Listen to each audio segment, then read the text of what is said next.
Well, 24 hours after the Pulse nightclub shooting, a lot of questions still needing to be answered. I'm here with Clay Aiken, a singer, a political activist, human rights activist. What do you make of this attack on this nightclub, this gay nightclub? I mean, I think that's the key that hasn't been quite expressed as much as it should in the media, that this was a gay nightclub, it was a hate crime. There's been a lot of talk about ISIS connections, about Islamic terrorism, and it very possibly may be tied to that, but at the end of the day, it's one of the very first attacks in this country from ISIS or Islamic terrorist that was directed at one specific population, and it's an epidemic in this country. You know that LGBT individuals are discriminated against. They are victims of violence, and political leaders in the United States either are completely unwilling to enact legislation that'll make any difference there, that'll protect LGBT individuals from discrimination, or just unable to. And I think that this is sort of a wake-up call that the men who died, a gay man who survived this attack last night, could still go to work today in Florida and be fired by their employer because he found out they were gay.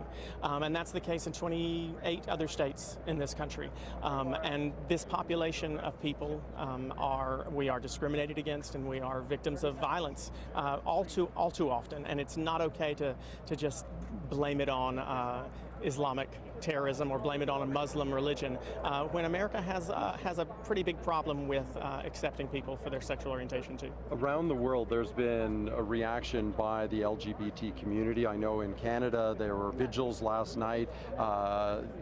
The gay pride in Toronto came out and said that of course they would step up security, but they would be going ahead. Does there need to be a focus on that? It is a hate crime, because it is. It's an attack on a group of people that have been pinpoint accuracy. Absolutely. I mean, in the United States at least, we have several different protected classes. Obviously, people can't be discriminated against because of race. They can't be discriminated because of gender. All are important things. But in the United States, you're still allowed to discriminate against someone because of their sexual orientation. That's still legal. That's still okay. And so, yeah, there certainly needs to be a renewed focus on that, or at least an increased focus on it. You know, I said to someone earlier who sent me some videos, some information about how homophobic Islam is. And I said, you know what? America's homophobic too. This was not a gunman. This idiot who did this was not a gunman who was raised in a very Islamic Muslim home. His father admitted that he was not very religious. He was raised in America, and his examples were politicians like Pat McCrory in my state of North Carolina, who passed laws that say, yes, it's okay to discriminate. This group of people is lesser than.